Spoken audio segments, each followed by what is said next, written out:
This is the Concealed Carry Podcast, Season 8, Episode 15. And welcome to the Concealed Carry Podcast, part of the concealedcarry.com network of podcasts, including the Firearm Trainers Podcast and the Off Duty On Duty Podcast. We welcome you to today's episode. This one is sponsored, our title sponsor is Mountain Man Medical. And also, I am your host, Riley Bowman. And today I'm joined by a special guest, multiple time guest now, Charlie Perez. Hello, good sir. Hello. Thanks for having me on again. It's going to be fun. I'm looking forward to our topic today. And it's something that you certainly are well versed in. And we have, I think the two of us have slightly different approaches to our topic today. We're going to talk about aiming solutions. What you need to see, what you really need to see with respect to your sight picture for any given shot on any given target, and so to get good, reliable, consistent hits. So I think it'll be a good topic of discussion.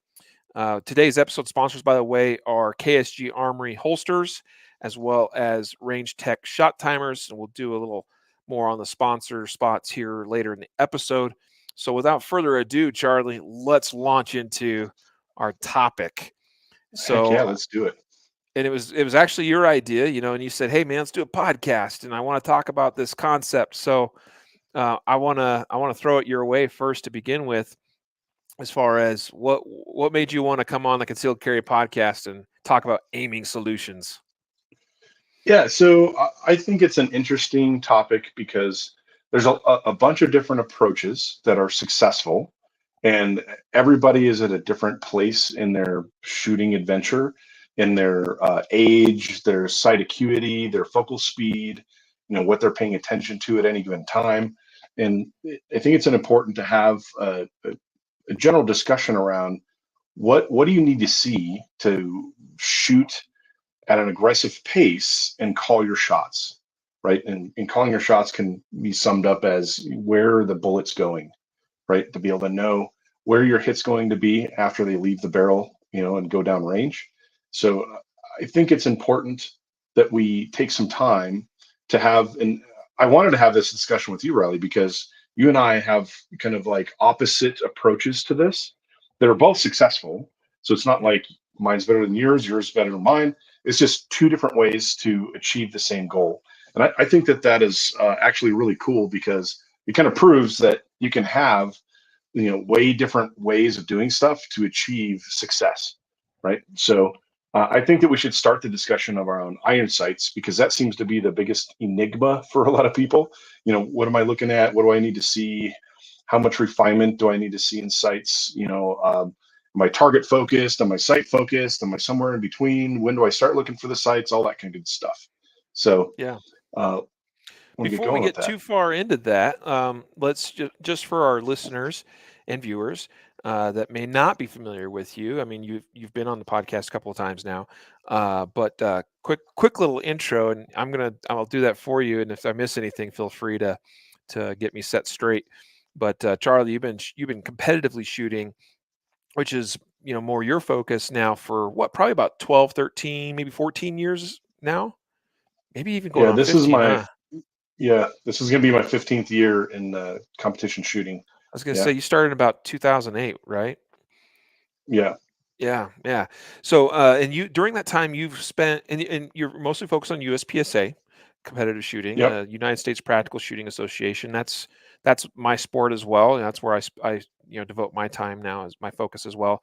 And during most of that time, you've been, and you're well regarded as a limited division shooter, which is basically, folks, if they're not familiar, generally in limited division, you're going to see most shooters running something akin to like a 2011 or double stack 1911 with iron sights only.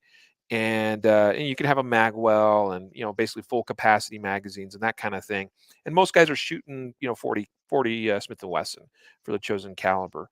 There's some exceptions, obviously, to all of the above I mentioned, but that's kind of like your standard, setup that it seems like most people have success running. And so iron sights, you finished numerous times in the top 10 at limited nationals, which is, I mean, I don't know how many people realize, but that's a very respectable feat. Not many are able to do that, including myself yet. Working on that, maybe one day. But but yeah, mostly iron sight shooting for most of your career.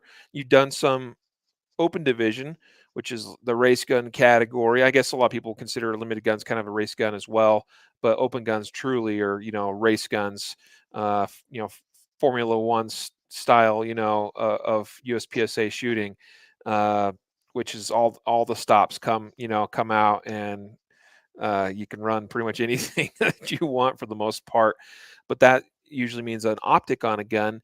And in the last year, you've kind of committed yourself more to primarily shooting open division now, as I know that you've expressed your vision has been changing and not wanting to cooperate quite so much with the whole iron sight thing, right? Did I get that all kind of Yeah. pretty good as a summary? Yeah, that's a great summary. Yeah, and I think the important thing around vision acuity. So there's obviously like, can you see at distance? Can you see close? We need to be able to focus on certain things, and I also think that like it's kind of like a gauging item on what type of sighting system do we need to use, right? So Yeah. like for me, I started with iron sights. I always found that it was a very challenging sight system to figure out. And as I aged over time, it became more challenging and more challenging. I really like that aspect of figuring things out and making sure that I can see what I need to see, quote unquote, to be able to call my shots effectively at pace. And over the years of shooting iron sights, I've really had to change up, do like a tremendous amount of sight size and width and height, testing, fiber optic color in the front sight changes, um, shooting glasses with offset diopters to help bring my focus closer and that kind of stuff. And but I think that's we can hit on all those different topics, but I think it's like the general tenor is what solution works for a given season may not be the same solution you need for next season and the following season and the following season after that, because our vision is always going to be in motion, if that makes sense. Like our our eyes age over time, and as they age, things slow down.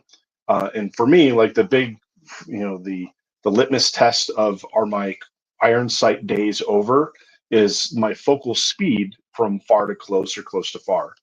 When I first started shooting competitively, I had young eyes, and so my far to close, close to far focus speed was very fast. And like a general rule of thumb that I like to use is like if I put a target at 20 yards and then I put the gun in front of my face like I'm going to shoot, but I look through my sights, so I have a blurry sight focus, no focus on the sights, I should say, but I have a hard focus on the target. Then I use a shot timer to set off the timer, and I bring my focus back to the front sight, so where I can actually see the serrations in the front sight, and that's when I would break the shot. And when I first started shooting USPSA, that time was probably in the zero point 0.4 to 0.5 second range, which is actually pretty fast. And Right. it's not as fast as a young kid, right? Like young kids, early 20s, teens, like I've done that testing with young students, and their focal speed is like ultra fast, like in the 3/10, 4/10 range.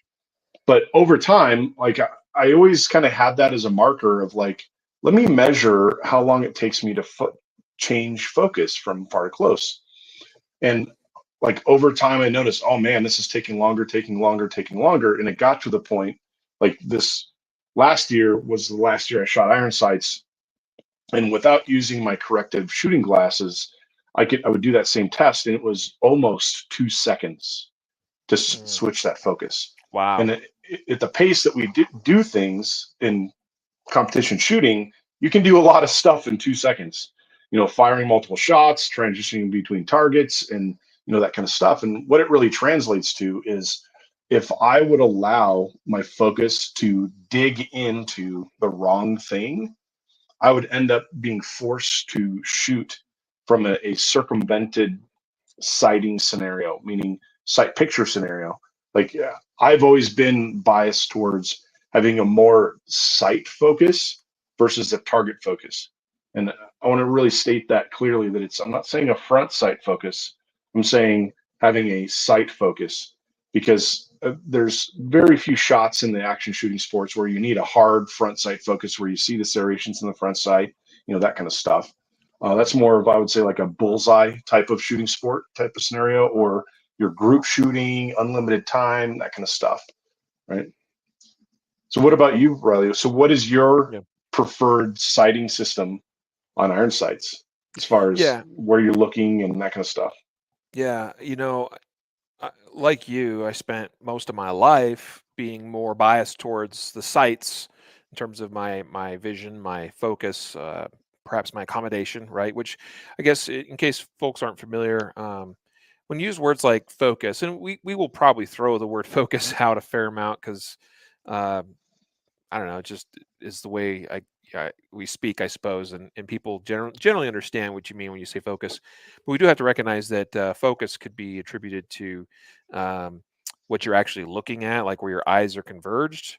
But it could also be where your eyes are actually like the uh, plane, the focal plane. The how far out you're actually focused in terms of what you're seeing clearly.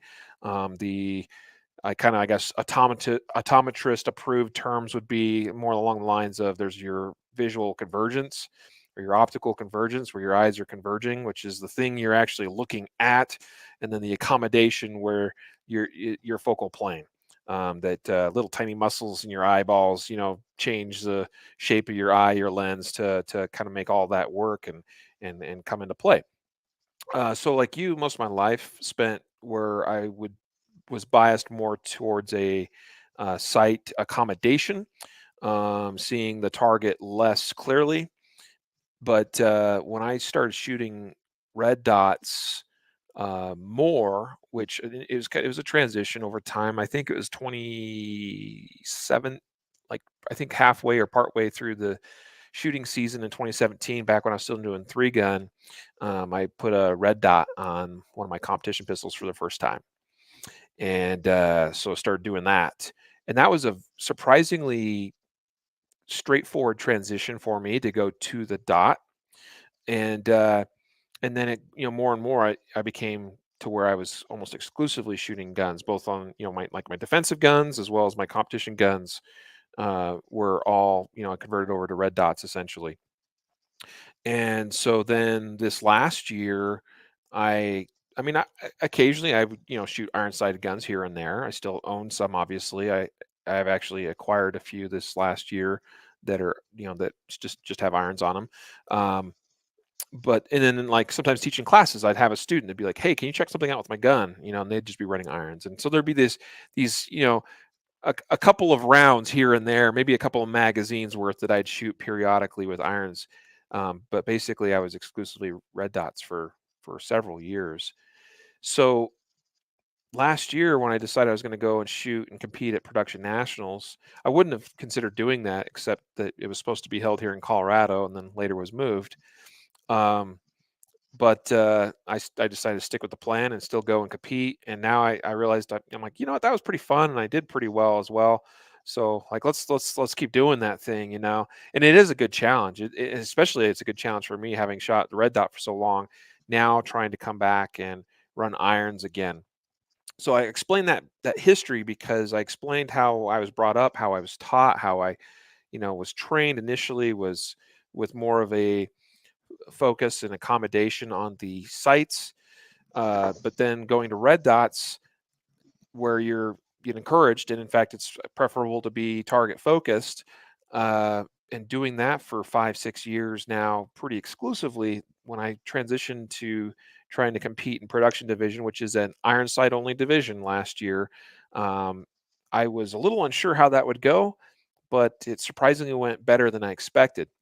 And what changed for me now, and I think it's because of the like sole focus on red dots for as long as I did, for basically half a decade.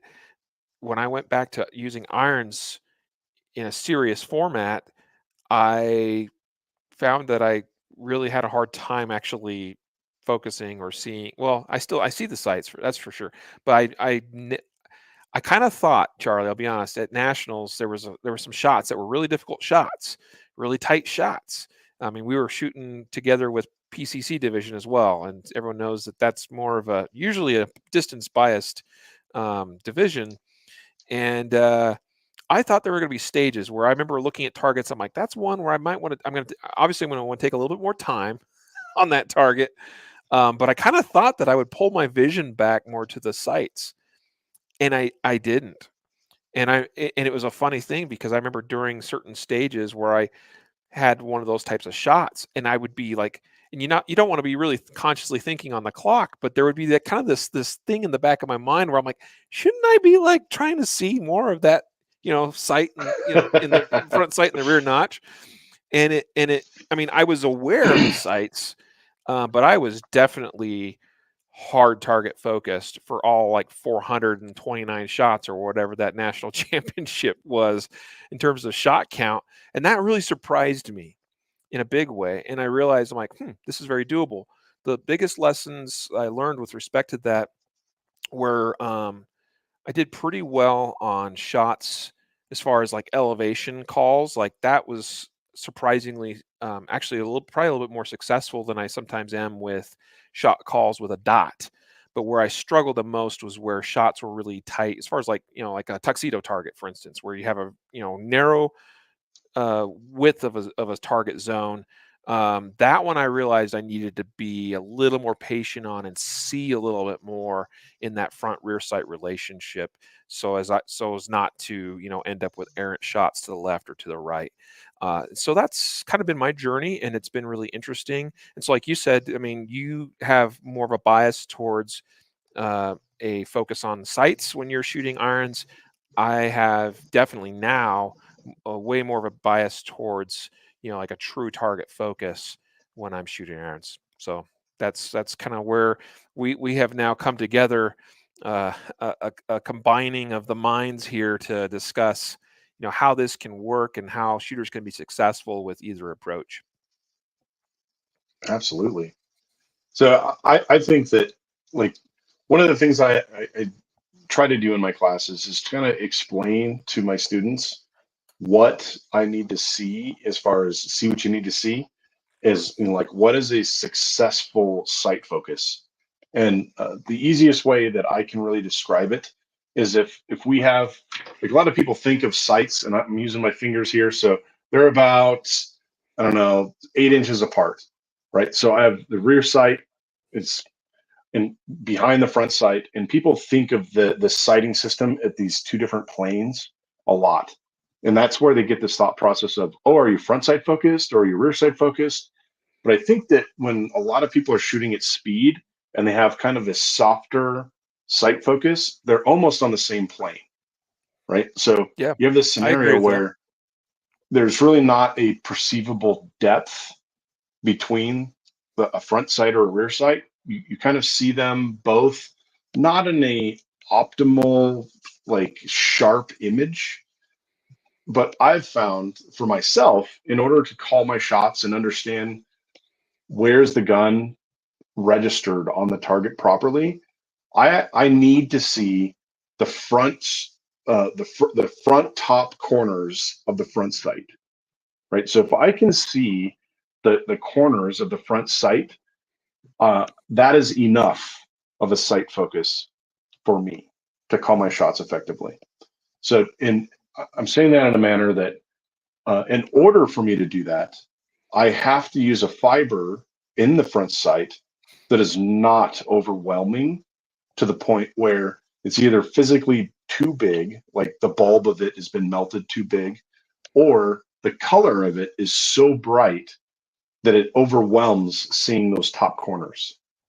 Right. So for me, it was a very extensive site size and fiber color testing effort to really discover a big enough front sight that I can quickly and easily see those top corners, but also use a fiber color and a fiber diameter that is small enough that its only job is to bring my attention towards those corners, if that makes sense. Yeah. So Yeah.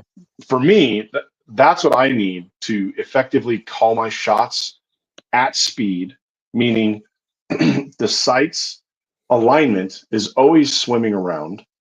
There's always a certain amount of deviation of the front sight swimming in the notch type of a scenario. And there's always the whole sight picture is swimming around on the target, Right. right? And those two things I found early on in the game that if I am not shooting during those movement scenarios, I'm not shooting soon enough, right? So if I waited for a Yeah. steady sight picture, meaning steady sights on a very specific place on the target, regardless of alignment, it's too slow. And if I waited for perfect alignment within the notch, that's too slow. And too slow is always subjective, but but, but we, the practical shooting sports games, it's an aggressive biased game, meaning we got to get the shooting done quickly in a rapid manner. And we don't really have time for our sights to linger in a steady state for any amount of time. Like I'll give myself steady sights as my gun is transitioning into the next target, but after that, it's always sights in motion. Or if the targets are close to each other and there's very close transitions to one another, those sights are always in motion, right? And I have to be okay with these sights are kind of swimming around within the notch, swimming around within the desired aiming spot on the target, and that's okay.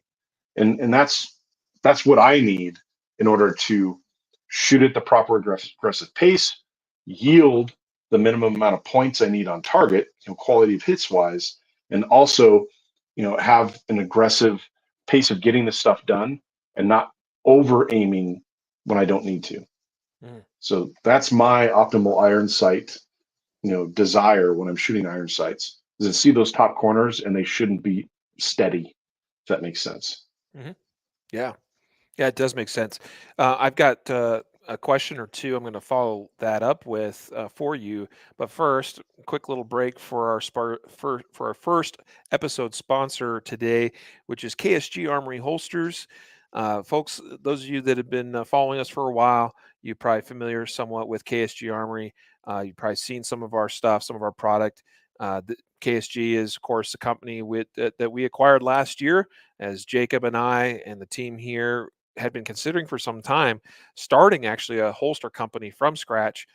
We are concealedcarry.com after all, and it just seemed like that made sense to do. It had been in it had been an idea. It had been discussed many times over a couple of years about doing that, and the opportunity came to acquire KSG. And man, we are glad we did to align ourselves with a brand that already had a reputation for quality and came from a really good dude. We're honored to carry forth the legacy that Gabe, formerly that was the owner of KSG, started. And we look to just make it bigger and better and more awesome, but still make a top quality, top notch concealed carry holster product. Check them out today, ksgarmory.com. They're literally like I'm sitting in our company office space here this evening as I'm doing this podcast because my home office isn't available right now. But on the opposite or on the other side of this wall, it's opposite me here. That's where the magic happens. That's where every one of these holsters is made right here in Colorado. Yeah, we hope that you'll really like them. So check them out, ksgarmory.com. If you want to save a little bit of dough, podcast listeners only. This is not published in written form, so you got to be listening or paying attention. But if you use the discount code CC Podcast, you can save 10% off of our holsters or really any of our products at ksgarmory.com. So, Charlie, first question. Is there ever a time, and I understand that in our sport it's certainly a rare occurrence as I see it, if it exists for you, but you're a very high level shooter. Is there ever a time?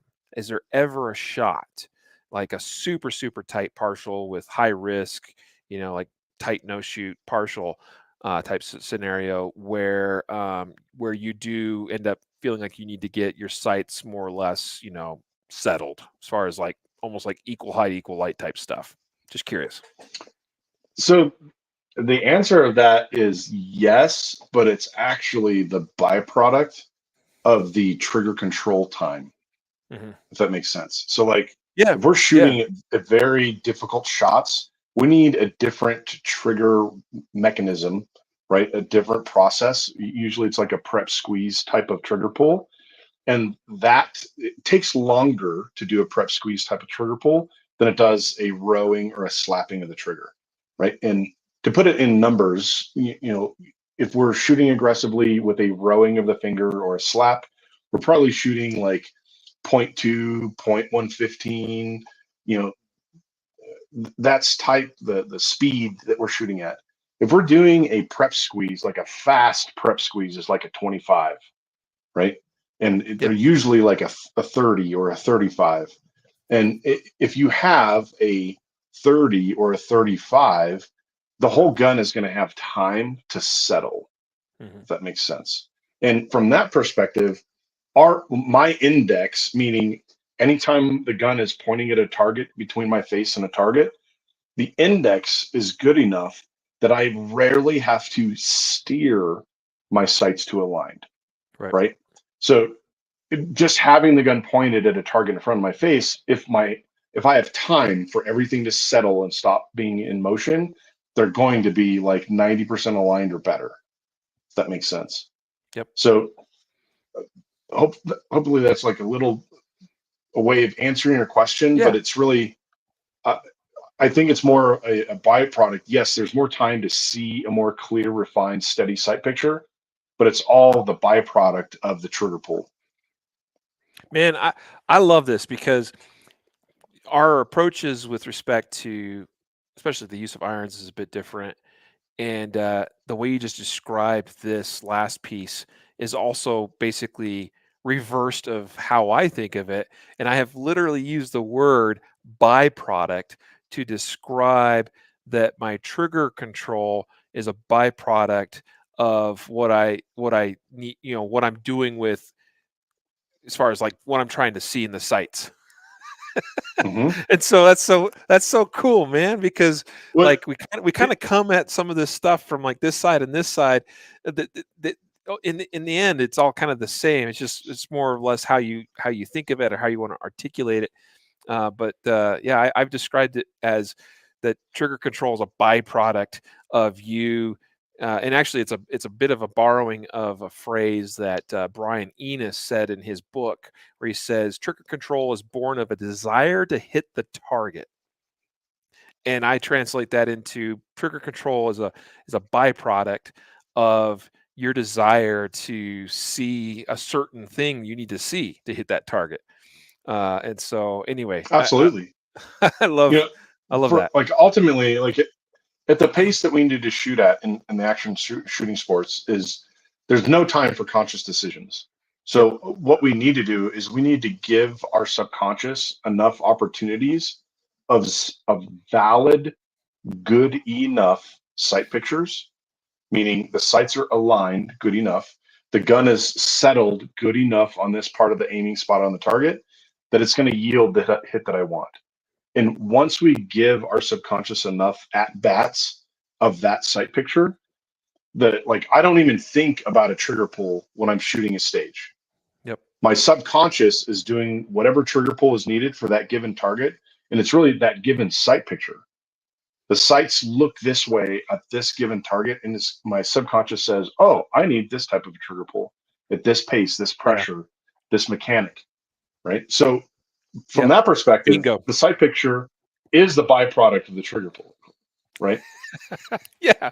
Yeah. I mean, no, there's so many ways you can kind of come at this from like a articulation standpoint.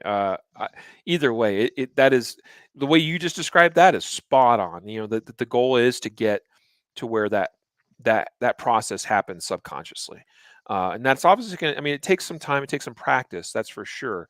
Um, my goal, obviously, as a teacher, as an instructor, is to help my students get there, as soon as possible with as few rounds expended as possible, so that we make that journey as efficient as possible. And so I think part of that is probably, and I know you do this because in your class, I've done your class 2 times now. And I'd love to do it again. I noticed you sent out a notice this last week with a couple of class Hmm. options, and unfortunately, they both land on weekends where I'm teaching one class myself on one of those weekends, and I think the other one I'm out of town for something else. But or else I might try to slide into one of your upcoming classes again here in the Colorado area. By the way, folks, Charlie's training company, Big Panda Performance, bigpandaperformance.com, right? That's Yes, your sir. website. And you've been doing a bunch of classes this year. I've been really excited and happy for you to see that. Folks, you can check out his website and see his training calendar on there. So just go to bigpandaperformance.com and sign up for a class with Charlie. And I know that you'll really enjoy it.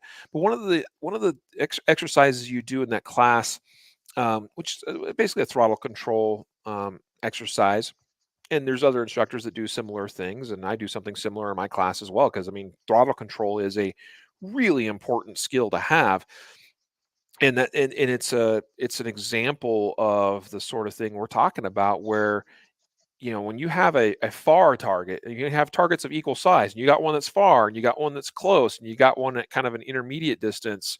Each one of those is going to require a little different aiming solution, and learning what that is for you, that's the key, and that's ultimately like what we're really here to discuss, because we could talk all day long about, well, a 7 yard shot looks like this, but we need to talk about what a 7 yard shot and a 10 yard shot and a 15 and a 20 and 25, maybe even a 50 yard shot all look like, or what's required for those. And so I think that probably is a good segue. I mean, I'm going to throw it back at you, Charlie, to ask, what do you, if we could use, in fact, let's make it even simpler. Let's go 5, 15, and 25. If you could kind of describe what from your point of view, what your aiming solutions are with iron sights first, at 5 yards, 15 yards, and 25 yards on a typical like USPSA A zone type, target. Yeah. So with iron sights, probably the easiest correlation that you can really make there is for, and if we're talking about, and this is where I think we always need to base it. Like I always want to base what we're talking about in a fashion of multiple shots at an aggressive pace. Okay. Because if we have a single shot that happens at those distances, like if we were to just punch the gun out and do a single shot, that is a completely different sight picture versus the gun is in attenuation during recoil, multiple shots at those distances. Hmm. Okay. So 5 yards for an iron sights scenario, I want to see if the fiber in my front sight is, if I can see any amount of fiber in that notch, it's usually good enough to generate an A zone hit if I'm honoring a proper aiming spot within the target. And a USPSA target has, I think it's 6 by 11 or 5 by Hmm. 11 Yep, in the 6 inches body. wide. Hmm. Yeah. Hmm. So I like to aim at the very top portion. So a head box size target. So basically a 6 by 6 target at the top portion of that A zone. Okay. And that is my default aiming spot on pretty much all the USPSA targets, unless there's visual barrier, hard cover, no shoot, or something covering that portion of the target. If that's covering that portion of the target, obviously I'm biasing my aiming spot a little bit higher. But for a lot of the stages that we shoot in USPSA, at least, it's very rare actually that we can't shoot at that part of the target, because most of the partial stuff is in other places on the target. Hmm. But if I honor waiting to shoot until my gun gets to that part of the target, then the gun is running, meaning shooting. If I see any amount of fiber in the notch, that's good enough, meaning I'm getting like 9 out of 10 A zone hits at Yeah. an aggressive pace. I should really say the appropriate aggressive pace. And for a lot of people, anything within 10 yards, it's usually like max effort. Run that gun as hard as you can, and you're still going to generate decent A zone hits if you start aiming at the proper spot on the target, right? So that's my 5 yards. Now, 15 yards, I want to be able to see. any amount of light bar from a horizontal perspective, right? And what I've found is that the attenuation horizontally is going to swim less than the vertical attenuation dealing with the muzzle flip of the gun, right? So if I see any amount of horizontal light bar, that's usually good enough at 15 yards. Now at 25 yards, that's where we get into the trigger mechanic scenario, which is going to give me time to see even light and even height, meaning aligned sights, if that makes sense. Mm-hmm. Now, at each of those distances, I'm going to be able to see the corners of my front sight. Does that make sense? Yep. So I want to always strive to see those front corners of the front sight, not the serrations of the front sight, not only the front sight, none of this like super separated front sight, rear sight type of sight picture. They're almost on the same plane, but I want to see the front corners of the front sight. And to me, I'm front sight focused enough.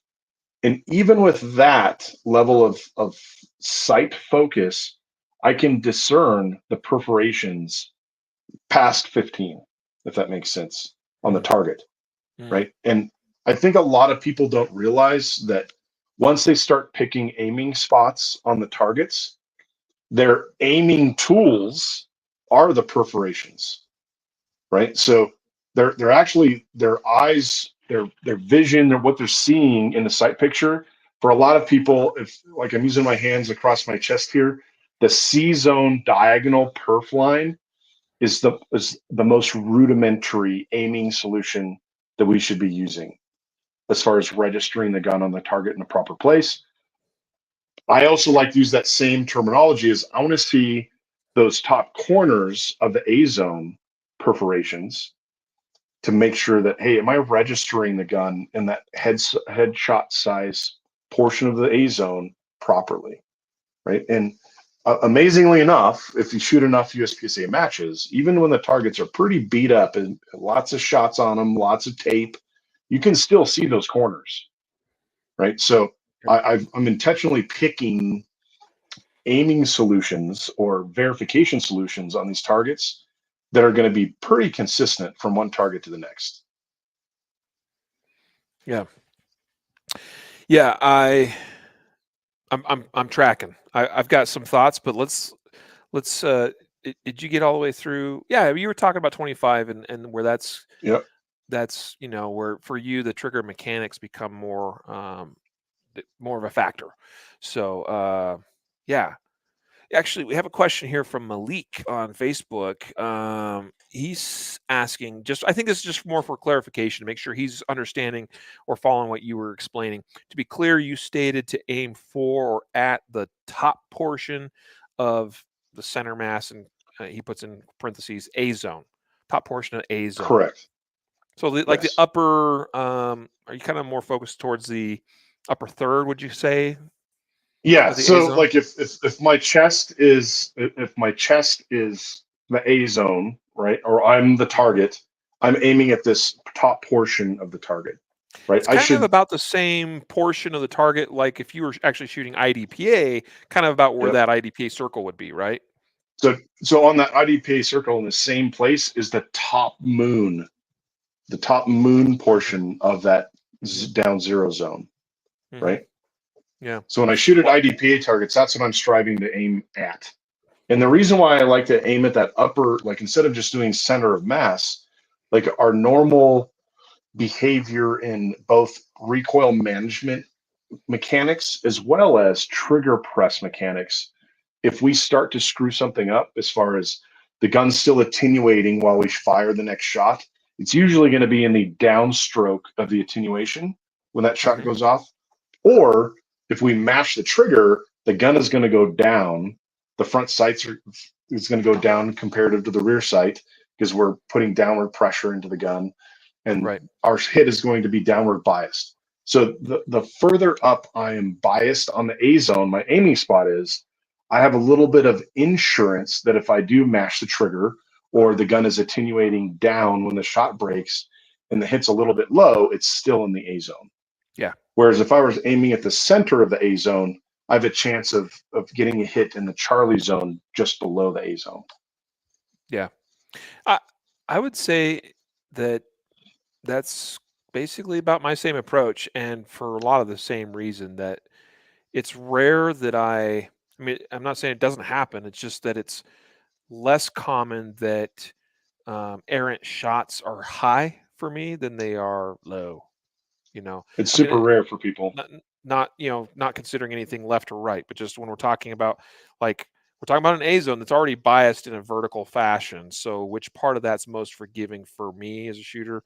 Yeah, like I'm probably kind of about, if you were to section off the A zone into thirds, about where that third, about where that imaginary section line, a third and a third, but that upper line where that would be, if you can imagine, and really what that would be is about a little less than 4 inches. It'd be somewhere between 3 and 4 inches of down from the top of the A zone, which, Hmm. you know, the actual letter A in the A zone is maybe slightly below that. Um, and I will say, I think there's times, and I think it maybe depends, and maybe it depends on how shot up a target is, but there's definitely been times where I noticed myself sort of like picking out, and I really like my eyes, I know, are really drawn to the point of the A lot of times. And I sometimes Hmm. will like find myself like really zeroing in on that. Other times, maybe that, is all shot up and I'm just kind of looking around that top upper third area of the target. Um, so that's kind of been my approach as well, and I think it works pretty well. Hey, Doc Gun on YouTube, appreciate you joining us. Thank you for being here. Um, so I was going to say my response, if you will, and then I'm going to throw it back to you to have you talk a little bit about um, the same sort of thing, like different aiming solutions at say 5, 15, and 25 with a dot. But I'm going to throw at you kind of my couple of my thoughts with respect to iron sights in that context. Um, Very much the same way at distance, at 25 or beyond, kind of more or less looking for that equal height, equal light. I'll be honest, I'm not sure how much I really look for the top corners of the front sight. I think I'm probably processing that information. What I definitely know that I'm processing visual wise is, how much light is on either side of the front sight, that for sure. And that's hard to miss, I think. And to your point of shooting at intermediate distances, that is very, very critical. And that's frankly, I kind of touched on it earlier. One of the lessons that I learned from my experiment last fall in production division was like on tuxedo targets. That's where I was like, "Ooh, I really need to make sure I'm seeing, especially on those at like 10 to 15 yards, ate my lunch if I was not, seeing pretty equal light. I could have a little bit of misalignment up and down at intermediate distance, but really needed to make sure I saw good measures of light on either side of the front sight on those intermediate targets, especially when they were set up like a tux. So, but at 25 or so, I'm not sure, exactly where my focus is, to be honest with you. And that's something I think I need. As I transition later this year to shooting more production division after I get through Carry Optics Nationals, I think it's something I want to try to answer for myself a little bit more, as far as exactly what features of the sites I'm using to make that happen. I know that my eyes are really drawn to the fiber optic portion of the front sight. Like you, I run a fiber optic in the front. I think that it's pretty hard to beat for action shooting sports. And I think even in a lot of defensive contexts, I think a fiber optic front is pretty awesome as well.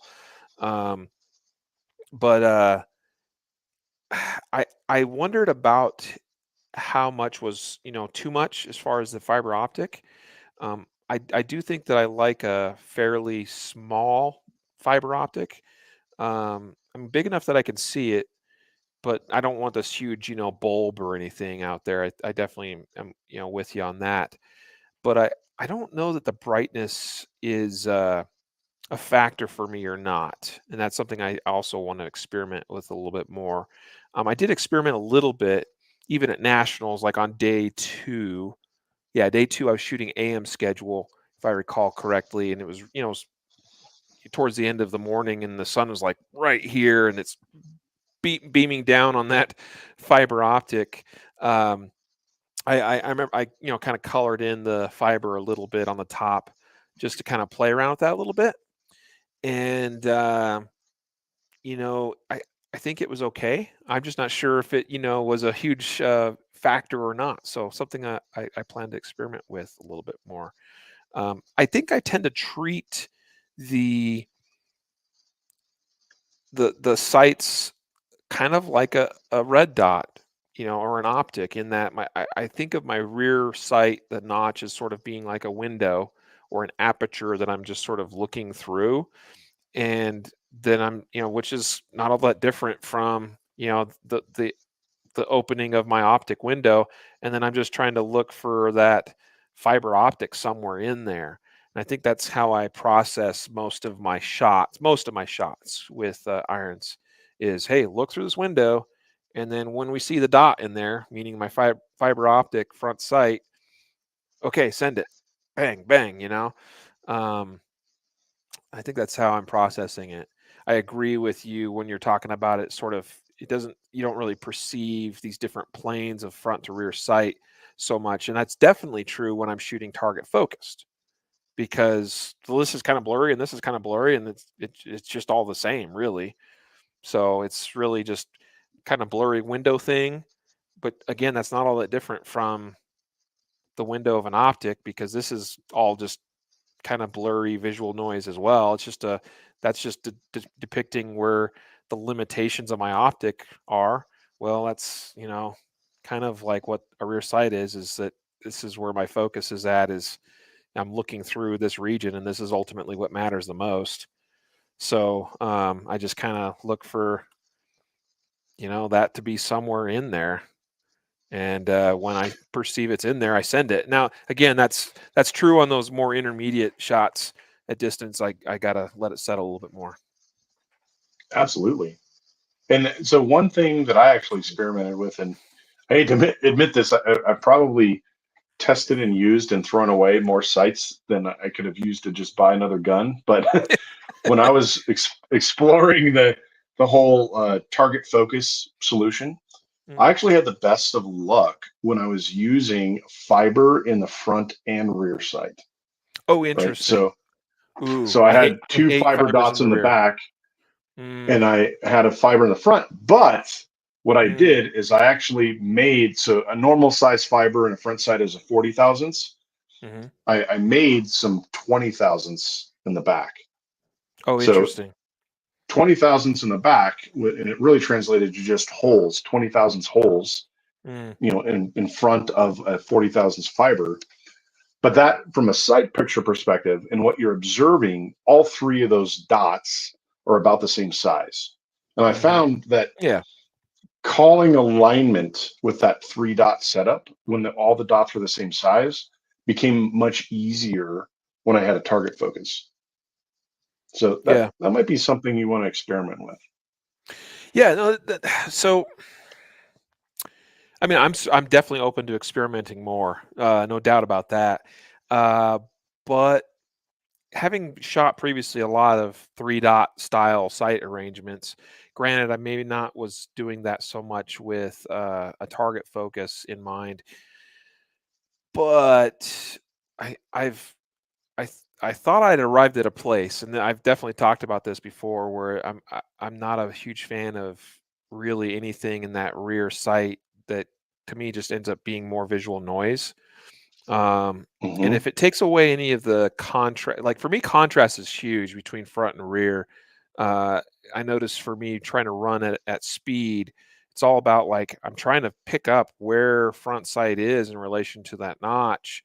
And if that notch is just a nice crisp notch, then I'm just looking for something that's standing out from that front sight that says, "Yes, I'm here. Send me." You know, and when my perception, I think the last time I ran a three dot sight setup, and it's because I was testing these sights. Um, because the company had sent them to me. I think they were actually sights from oh, they're up in Laramie, Wyoming. Drawing a blank all of a sudden on the name though. Is it Or whatever. True High vis. High vis? Yeah, Yep. high vis. They're made up there, just north of us in Laramie, Wyoming. They sent me a set, and I was like, "Hey, yeah, I'll test them. You asked me to do it, so I'll do it."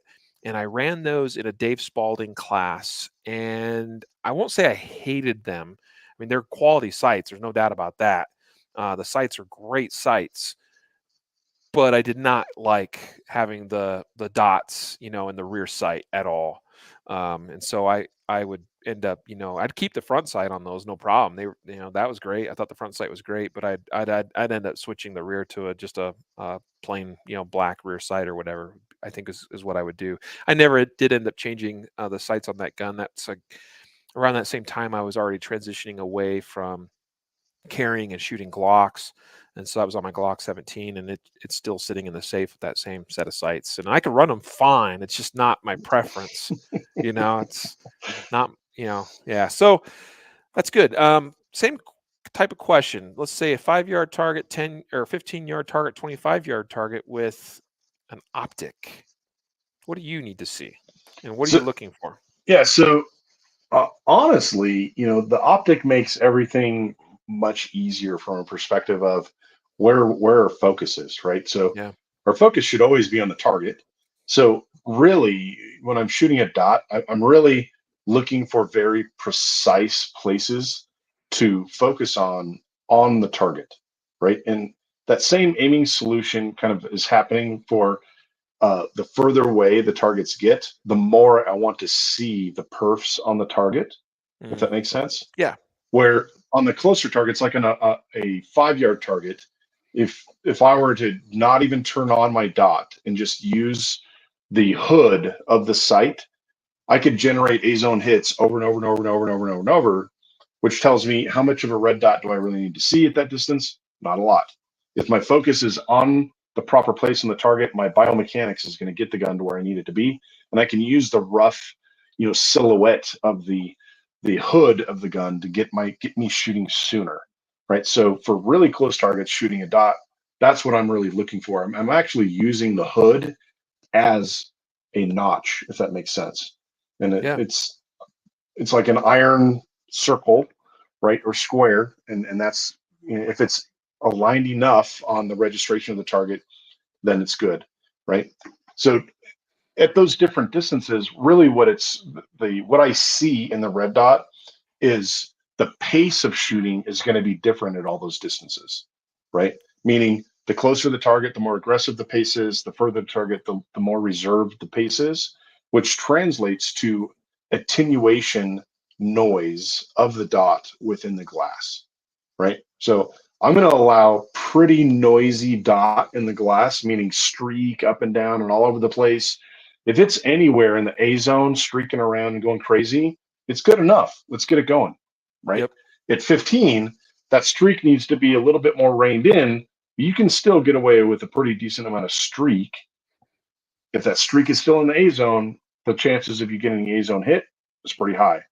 Does it make sense? Yep. Now, when we get out at 25 yards or beyond, that's almost at the distance where, at least for me, I'm not shooting much of a streak at that distance.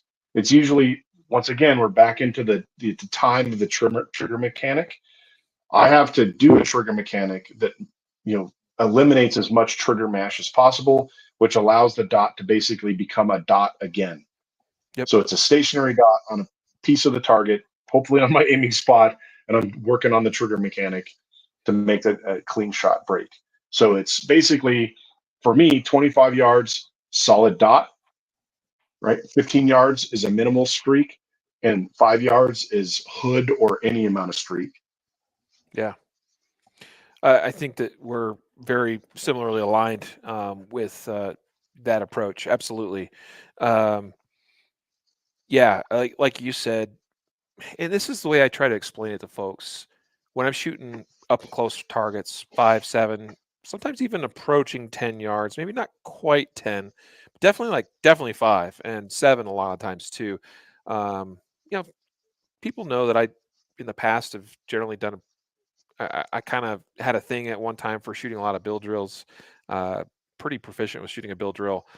I could shoot a whole bill drill just looking through the optic window and get 6 out of 6 hits, probably 90% of the time. Maybe, yeah, maybe 80, 85%, but somewhere in that ballpark, like a high probability of getting them all in the A zone, just looking through the optic window, because it's 7 yards and there's not a whole lot I have to see. Um, and so, yeah, but here's the thing. So when I'm shooting up close targets with a dot, I am not waiting to see my dot. Coincidentally, a lot of times the dot happens to be there anyway, and it's just like an Hmm. extra layer of confirmation of just, I see, a bunch of red somewhere in there, and it's like, send it, send it, send it. But I'm not necessarily waiting for it. Once the gun is aligned on target, which is I can basically figure out just by optic window, the gun superimposed on, the center of the target, whatever, I'm ready to go. And this happens to be there most of the time, but not waiting for it. And then as we start pushing a little bit more back, like once I start approaching about 10 yards, I'm definitely like, I'm going to exercise a little more care and need to see this, but it can be very erratic. And then, like you, at about kind of in that intermediate 15, 18-yard distance, somewhere in there, and the terminology I heard Max Michel use I just saw it in a video that he posted, on YouTube years ago, and I like the term. And and he's kind of describing something similar, and he referred to as sort of like a floating sight picture. And so the way I translate that in my own mind is like I can accept a lot of dot movement at 15, 20, even 20 yards. Um, but it's more of a float. So it might be a little bit of a streak, but it's definitely not like the streak I'm seeing at Yeah, 7 it's yards. like wandering around. There's going to be always Yeah, like yeah. There's no time to wait for it to be a stationary thing within the right, glass, right? right. If you're waiting for it to be stationary, centered in the glass before you send a shot, you're just Yeah, donating you're time. behind the curve. Yep. Yeah, donating time, like you like to say, which is so true. So yeah, that's my approach. And then I didn't touch on this with irons, and so I'm going to come back to that just real quick, because my approach with irons at close distances is also kind of a similar approach. That for like a 5 yard target, I'm not really even looking for much here. It's more of just gun is superimposed over the center of the A zone. I mean, if you honestly take a 5 yard A zone and punch your gun out and just center it over that, you'll see that the width of your slide is probably just a hair wider than the A zone at 5 yards. So if you center that on there, though, there's a high probability you're hitting that A zone. Even with, just kind of your sights might not be all that perfectly aligned at all, but you're just seeing, hey, gun is centered on there, send it. I mean, coincidentally, a lot of times this guy, the front sight meaning, happens to be kind of in there, but I'm not necessarily Hmm. waiting on it. So Yeah. So that's for that's my the approach. funny, like one of the things that I do in my classes, I have like a sight deviation drill for iron sights, where I have Hmm. people purposely deviate the sights left and right and up and down to certain quantities or magnitudes, and then shoot like a single precision shot with it deviated in those different angles, and then just go look at the targets at those different distances and see like where did the hit end up, right? At what Yeah. point, like if you take just super easy context, if you were to take the front sight and then deviate it left or right and cut the front fiber in half by the edge of the notch, and you center the rear notch on the center of the A zone, there's going to be a high chance that they're still generating A zone hits. Yep. And for most competition size notches and front sights and that kind of stuff, I've actually found that at 5 yards, you can see no sight and still hit the A zone at five Yep. yards. Right. Yep. So yeah, I'm not saying that in a manner that like, hey, I don't have to align my sights. Like we always want Right. to, like, I think you described it very well. Like you're not waiting for a dot to show up in the glass. Like I'm not waiting for a front sight to show up in the notch, but it just happens to be there. Yeah. Right. Because my mechanics are proper enough that every time the gun's between my face and a target, the sights are pretty much aligned. Right. Whether Yeah. that's a dot in the glass or iron sights in a notch, that kind of situation. Yeah. Yeah. Yeah. I mean, I'm all about shot accountability, both in the competition context and especially in the defensive context. And so, I mean, really what we're talking about here today is like, what do I need to see for a given target at a given distance, um, realizing that a lot of targets are going to be at varying distances. What do I need to see to have good hits, to have shot accountability for these targets? Um, Well, and that's the thing is, I think that there's not many people that go and test deviation, yeah, right, at distance, right? So set up targets from 5 all the way out to 25 in 5-yard increments, 5, 10, 15, 20, 25, and deviate your sights on purpose, fire a precision shot with that deviated sight, and go look, where did the hit go, yeah, right? yep, Because if you don't yep, do that, you're never going to open up your subconscious to be okay with a deviated alignment sight picture, yep, right? There's a lot of people that they're like, no, I can't shoot right now because it's not even height or even light, or the dot's not centered in the glass, or I see a solid dot in the middle of the glass. Like yep, we should be testing and proving to ourselves what's good enough. How aligned do these iron sights have to be? How steady does the dot have to be within the glass to generate solid good hits? That's the type of practice people should be doing. absolutely. It's a wonderful thing to do in practice from an experimental. Like this is an example of experimentation in practice, so that you can start to sort of build this database within your brain of this is what I can get away with, and this is what's required. Because this is all a game of doing just enough, not not too little and not too much of a certain thing, and that's referencing of your aiming solution, your sight picture, because too much, if you're seeing too much, then you're just giving up time, and if you're seeing too little, then you're probably missing shots, right? And so you're trying to find that, and that's why, I mean, it's not easy. Like we all know that. And it's going to be a little bit different for every person. And some of the things we've talked about so far, um, like you and I mean, I think we have pretty good, pretty consistent biomechanics and indexes with our guns that most of the time we present to a target and stuff is just there. But if you're a developing shooter, that may not be the case yet. But hopefully, listening to this, you can kind of go, well, that's what I should be like. That's what I want to be, striving towards. Um, and if you're not, like, hey, guess what? More dry fire practice for you, because you want to get to Absolutely. where you grab the gun, you grip it consistently, like right from the get go, right from the very first touch of the gun, that all the way to here, meaning full presentation, is the same and is consistent every time. Because that's where that begins, is right from the first touch of the gun's got to be consistent, or something's not going to be quite right. Something, the muzzle's going to end up slightly left, slightly right, slightly up, slightly down. And so we want to eliminate those variables and have it be consistent each time. Yeah. Let me I take see. a quick. Oh, Yeah. go for, yeah. There's a question. You see it, huh? Yeah. I'm going to take a quick moment here because I'm a little behind on schedule doing this, but we have our second episode sponsor spot here. I gotta get out, which is shoot, I forgot already. Range Tech Shot Timers. There we go. Range Tech Shot Timers. We've been, making these in-house here in Colorado since early 2018. That's been 5 years now. Wow. We really revolutionized the shot timer market. I don't know how many people realize this, by releasing the first Bluetooth shot timer to the market. They didn't really exist before Range Tech version 1 came out in like April 2018. So first Bluetooth shot timer, first shot timer that had an indicator light on it. Now you're seeing some of these that are, some of these competing products that are incorporating some of those features.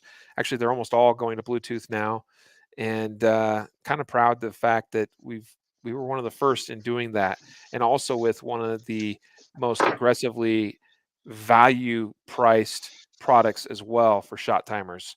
That's still something that we're striving for today with Range Tech shot timers. We want to get shot timers in the hands of more shooters because it's a valuable training tool. Charlie understands the importance of putting together and and gathering data from your shooting performance, from your practice sessions, from your training, all of that, because that, I mean, some of what we're talking about here today, like figuring out what you can get away with and how much you need to see. I mean, a lot of that's a visual process, but also combining it with, well, hey, at 15 yards or at 25 yards or whatever distance, like this is what I'm seeing in terms of splits or transitions or whatever, and combining that with what you're also seeing. That's all part of assembling that picture of knowing who you are as a shooter and what you can do. Understanding your limits as a shooter is super important, so you can operate within and stay within those limits, whether you're a competitive shooter or a defensive oriented one. And also knowing what you can do, knowing what your potential is. All that's super important, and having a shot timer is an important piece of that, an important tool. And we haven't talked about it a whole ton, but it's been out there. It's been, there's a video from Shot Show, but we got Range Tech version 2 coming at some point down the road. Not going to talk about it too much just yet, but that's a prototype I just held up there in the screen, and it works pretty good. Still got some things to iron out, and it's going to be a little ways out before we get those out to the market. But still, today, Range Tech version 1 is about the cheapest shot timer you can find on the market that actually does the job. So check it out today. Go to rangetechtimer.com. Appreciate you guys' support of our podcast sponsors so we can continue to bring quality content to you. Now, Charlie, back to this question. We got a question from Malik. Again, good question. I love it, Malik. And then Malik, by the way, took a intro to competitive shooting class from me last fall, Charlie, at our Guardian Cool. conference. Yeah, and he's been shooting a lot more matches, especially this year. He shot like 4 or so matches, I think, this year already, which is really cool to see. And he says he's having a problem with not respecting no shoot targets. He says he's grouping 1/4-inch groups right on the no threat. How do I respectfully engage that without slowing down? Good question. What do you think, Charlie? So usually for people that are having challenges with no shoot or non-threat targets, partial targets in pretty much any manner, is they are transitioning their aiming solution from I'm blasting it brown, kind of like center mass blasting, and then they transition onto a partial target of some manner. And they're like, wait a minute, now I have to make a decision on where do I aim and at what pace do I need to shoot at, right?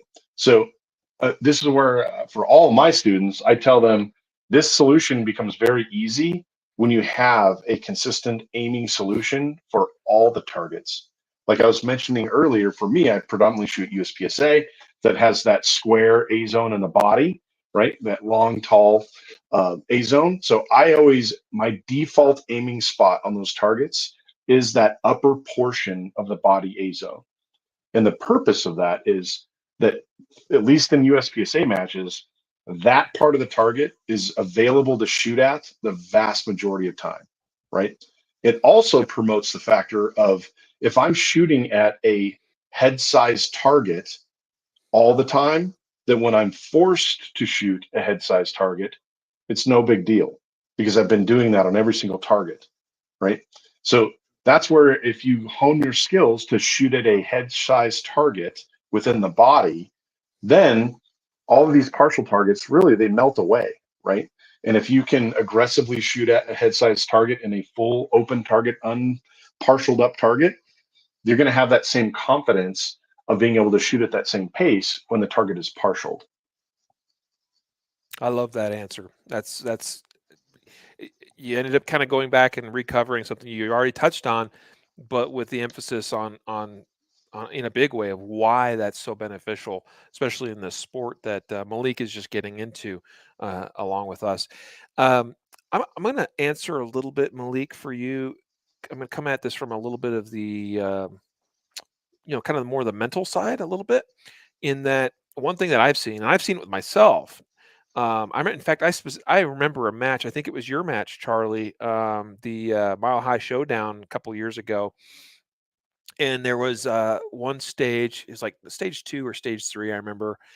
And right off the bat, and in fact, it was a stage where like kind of almost every alternating target was some kind of partial, I think a no shoot. And one of the very first targets I engaged, I remember, was a partial no shoot target. And for whatever reason, I was in my mind, I was thinking, oh no, like don't shoot the no shoot, don't shoot the no shoot, don't shoot the no shoot. And what And did I then what'd do? you Like do? I shot the no shoot, right? Because Yeah. like our brains, if we draw attention to something, even if it's in trying to say don't do the thing, our brain is still thinking about the thing. And so, Yeah. and what I have found is like as I paid closer and closer attention to what I was actually looking at in scenarios like that, where I was like focused on trying to avoid this thing I was afraid of subconsciously, that my eyes were actually going to that thing. And so, Malik, Hmm. it's entirely possible that you're experiencing something as similar as well, where you're like, oh no, no shoot, like don't hit it. And then like your eyes are still just drawn over to it, and your gun will go to where your eyes are looking. Yeah. That's kind of remarkable how that works. Yeah. The bullets usually get sucked into where we're looking, right? Yeah. So like It's that's a really interesting scenario. Like you've probably shot enough matches, Riley, where let's say that you're engaging a partial target and you transition off of it and you catch out of the corner of your eye, oh, one of my hits was in the partial, like the hardcover portion of the target. Then yeah. you transition back to it and your eyes are looking at that hole in the black, and your Mm. makeup shot goes right next to that same hole in the black, Mhm. right? So Yes. it's that same situation. Like the bullets are going to go where our eyes are drawn to, right? So Yep. like I'm super judicious on what I need to focus on, and I'm never going to be focusing on partial like hardcover or no shoot portions of the target. I'm always going to be looking at definitive things within the brown shoot portion of the targets. Yep. Usually that's going to be perforations, right, that are defining the scoring zones. Yep.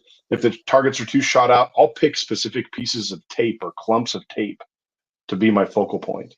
Yeah. Yeah, so I have had significantly better success with partials, especially in the case of no shoots, because the risk on those is higher, right? Um, because there's very little, like the only risk with hardcover no shoot or hardcover partials is that I may end up with a mic. If I don't notice that I don't have the required 2 hits or whatever. But on no shoot, for every round that hits the no shoot, that's more penalties. So I've had significantly better success as I have mentally gotten to a place where I don't. It's not a, oh, this is a no shoot target, arrangement. This is a no. It's just, what can I shoot? Like, what is my available target surface? I'm aware of that no shoot that's on there as well, but you just from like a risk perspective, just from a like I know that I can't go there. I already know that subconsciously, that like got it. Um but all my mental energy and focus, and including that visually, is on what can I shoot, and so where does my eye need to be. And as I've reinforced that practice, um, I really don't have a lot of anxiety at all with a no shoot partial. To me, it's just yeah. Well, this is now my target's this instead of this, like whatever. So I'm going to aim here. If it's kind of a tight, like maybe I have the upper 3 inches or something of A zone. I find myself kind of aiming right at the perf line. And what that translates to is probably 75% of the time I have two alpha, and the rest of the time it's alpha, an alpha and a Charlie. And every once in a while it's two Charlie. And I'm like, okay. But at least I didn't hit the no shoot. Hmm. So that's kind of my approach. Just following up on Malik's, he's commenting back or asking. He says, couldn't agree more. Please, can you define Steve Anderson, center of the dot, call my shot? I don't know if you're familiar with that, Charlie. I'm not. But I know that that's like Steve Anderson's mantra is, center of the dot, call a shot. And by center of the dot, he's referring to, I think, the center of whatever available target area that there is. And so just center it up and then call your shot. which that's a good skill. That should definitely be reinforced. And I do hope to see you, Malik, at a in pistol intelligence class this year. Absolutely, brother. Anytime, anywhere. If you can make it, love to see you. Okay, so Charlie, we've been going at this an hour and 15 minutes, bud. And I don't know how much you're good for, but um, I've really enjoyed a lot of the stuff that we've covered thus far. What Yeah. else is there that you want to discuss with respect to aiming solutions? So I, if I think if there's a parting thing that I want to enforce in people's minds is to always try to live in a sight picture or sight movie, like you like to say, because that's really more the reality of it, that is always in motion, Yeah. right? So one of my goals every time I'm shooting a stage is that if my sights or dot is steady on any given target, I'm probably aiming too hard. If that makes sense. I'm Yep. donating time. I'm over aiming. So I'm always striving. I'm only like shooting my dot these days. I'm only allowing myself to see a steady dot in the glass on very difficult distance targets, or for the vast majority of the time, the first target I transition to in an array. After that, it should always be dot in motion. And I got to Yeah. be okay with that. And I got to be okay with embracing the streak, right? So Yeah. keep the Ride the gun streak. moving. Yeah. Yeah. That's good advice. Spot on. Actually, I had a question for you that I meant to get out a little bit earlier, and then I kind of spaced it. In fact, I had this in mind since before we started recording this episode. So I'm going to throw this at you, as we kind of also start winding things down here. But since you spent so much time on irons for a good chunk of your shooting career, and now you're really focusing more on the optic. Um, one thing that seems to come up as a topic of discussion with respect to uh, pistol mounted optics is people will talk about where uh, they tend to be maybe too focused on the dot itself as opposed to Hmm. the target.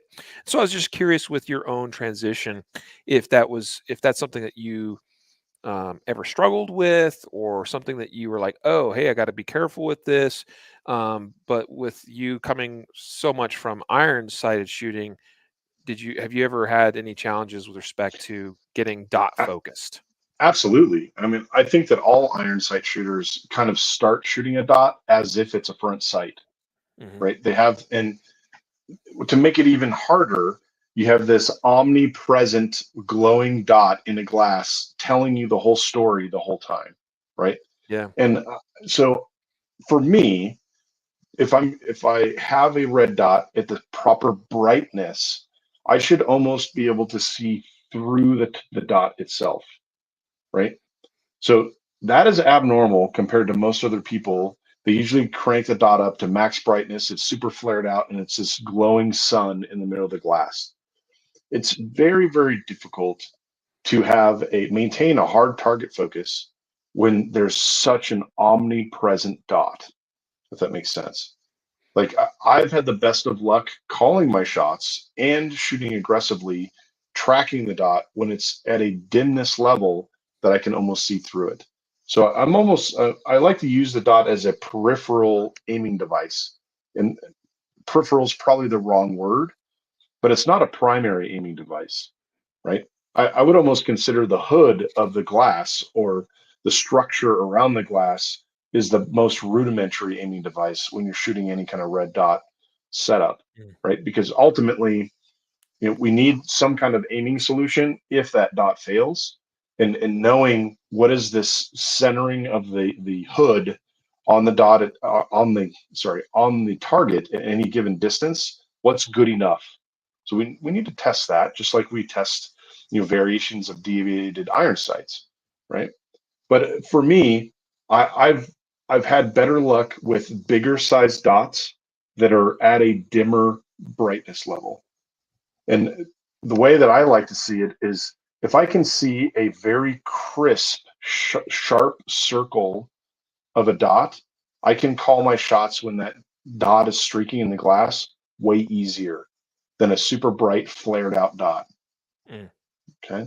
And what I've found, and once again, I hate to even say how much I've spent in different dots and buying different, you know, different size glasses, different dot sizes, different colors of dots, all that kind of craziness.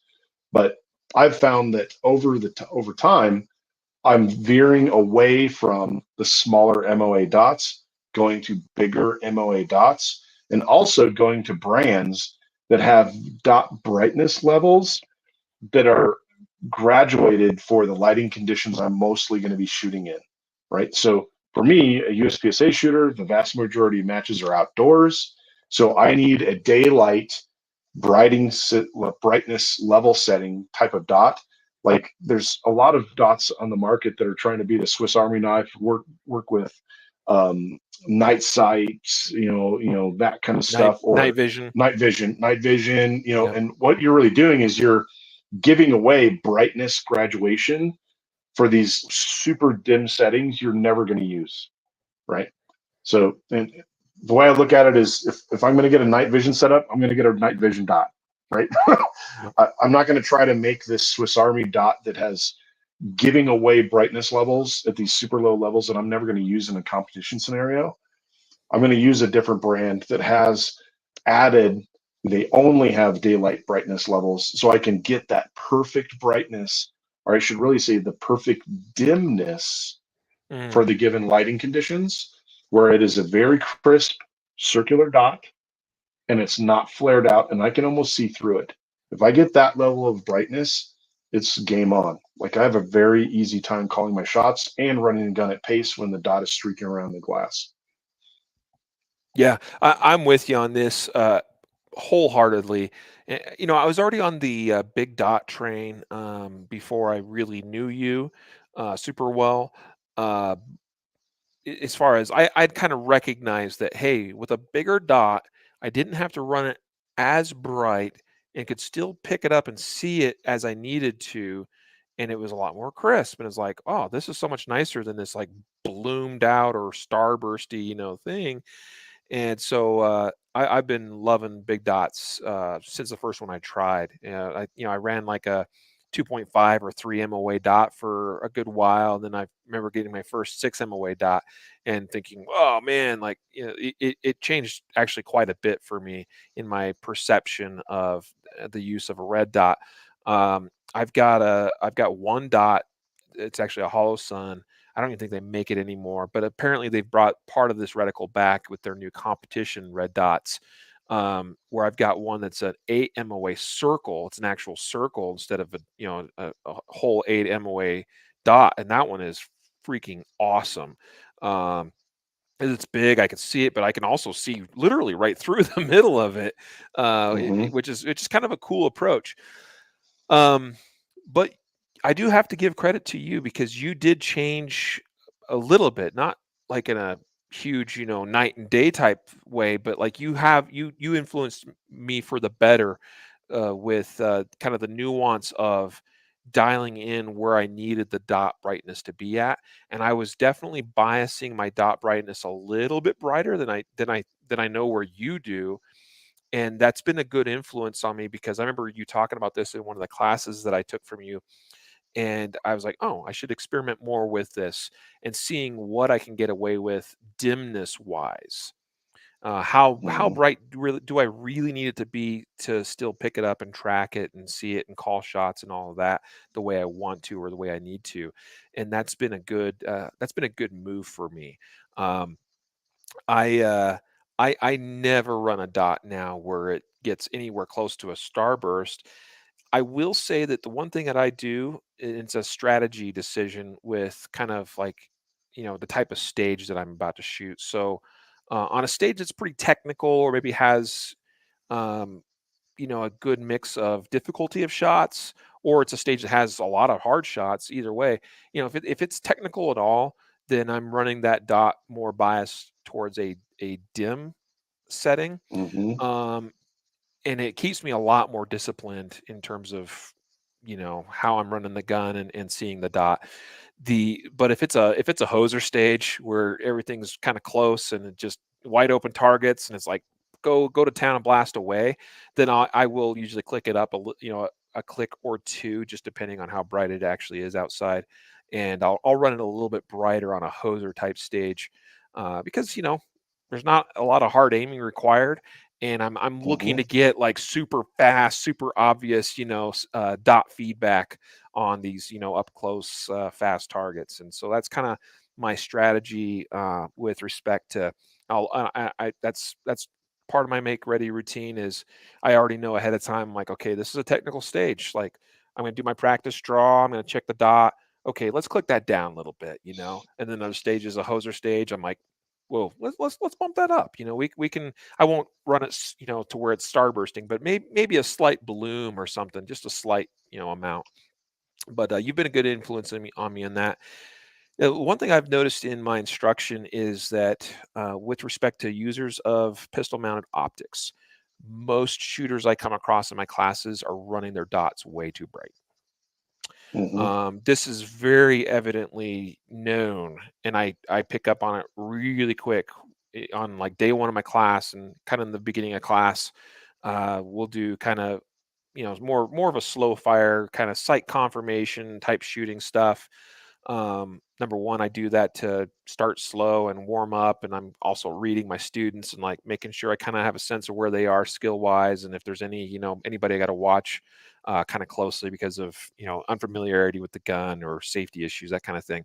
The other purpose is to give the student the opportunity, like, hey, let's make sure that our guns are actually somewhat sighted in, because if they're not, then the rest of the class almost doesn't matter. Yeah. And then very quickly, those that are running dots, when we're kind of like confirming our sight in, it's like, some things start to pop up, and comments are made, and I'm like, how bright you running that dot? And they're like, well, it's kind of bright. And I'm like, let me take a look. And then I look in there and it's like, I've just looked into the sun, Hmm. just like this laser beam, just trying to blind my retina. And I'm like, you know what? You'd probably do a little bit better, especially with the sight in, if we toned that down just a little bit. And I actually recommend to my students, especially if you're doing like true slow fire with a dot, and anytime I'm sighting in a dot with a pistol or changing my pistol load or whatever, um, I turn my dot brightness down to where, like, literally I can barely see it, Hmm. because at that point I'm not that concerned about. I'm not shooting fast. I'm not trying to track it or keep my eye on it. It's like, no, I just want to barely see that thing, and pow. Okay, all right, pow. I'm doing a sight in, and that helps, at least helps me when I'm doing more slow fire oriented activities with a dot. That it's definitely dimmer than how I would shoot it on, like a course of fire. But and I explain that to students, and they're like, "Oh man, I'm running this, and it looks like a star, and like the Star of Bethlehem or something." It's like, no, hold on, we don't want that. So yeah, that's a good thing to figure out. And those that are running auto brightness setting type dots, which there are a number of those, I rarely find those to be successful. Hmm. They're either too bright or too dim, uh, for based on the lighting conditions, and so yeah.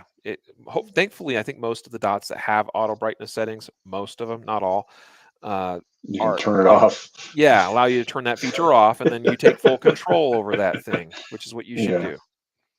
So Yep. there you go. That's kind of my Well, final wrap I up, mean, if you will.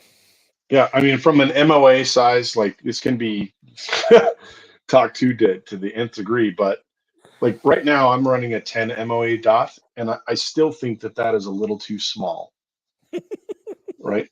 And Yeah.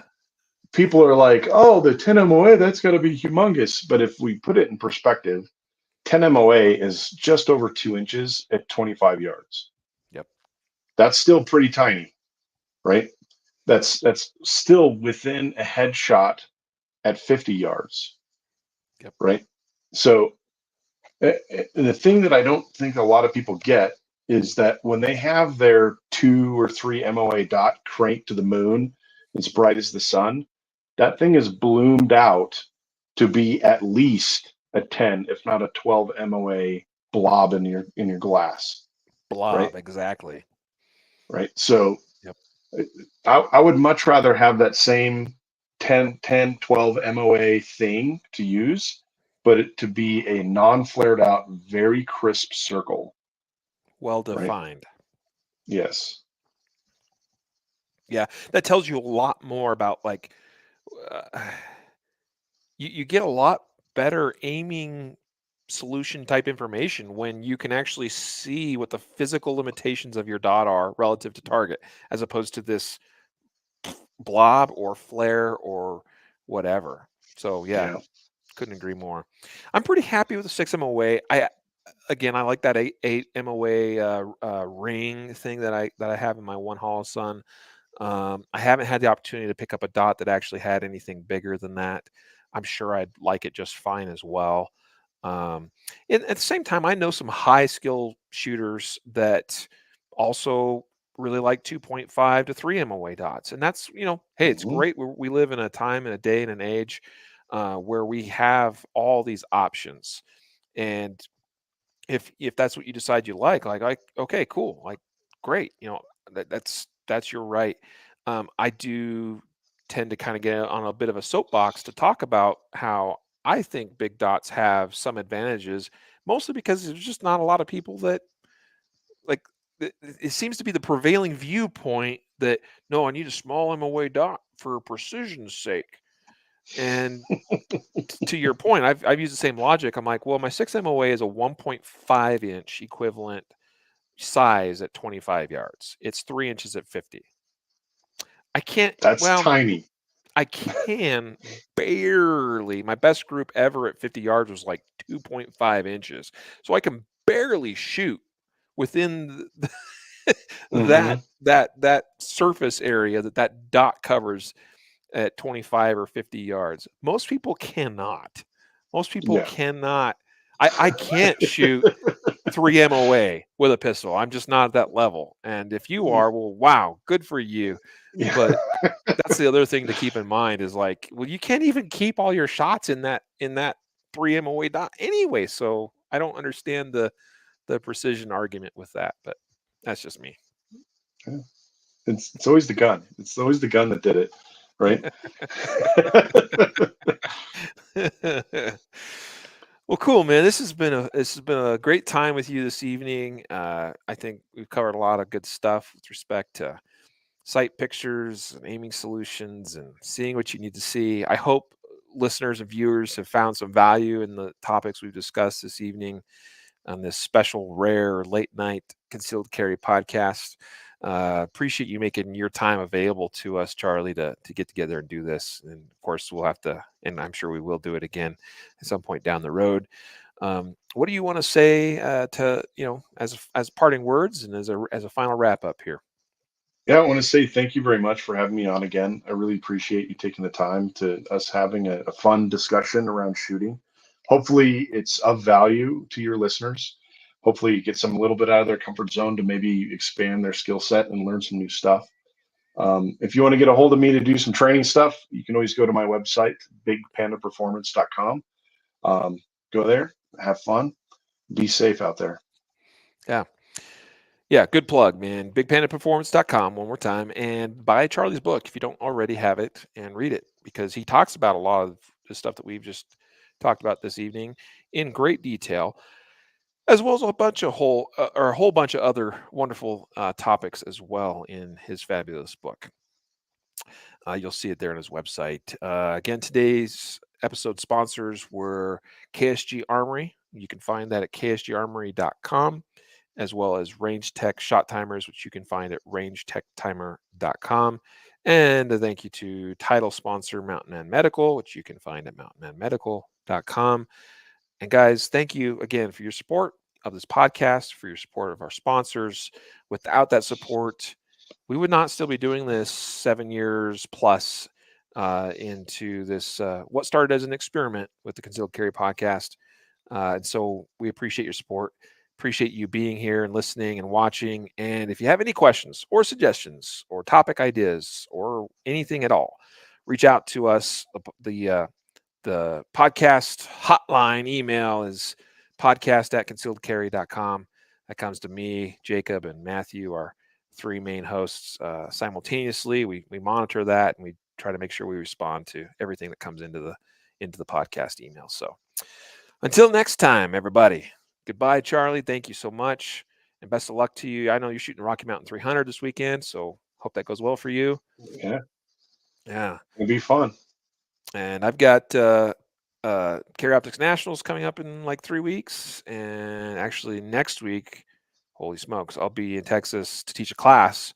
And because it coincidentally landed on the same week as Area 4, I'm going to shoot Area 4 on staff day.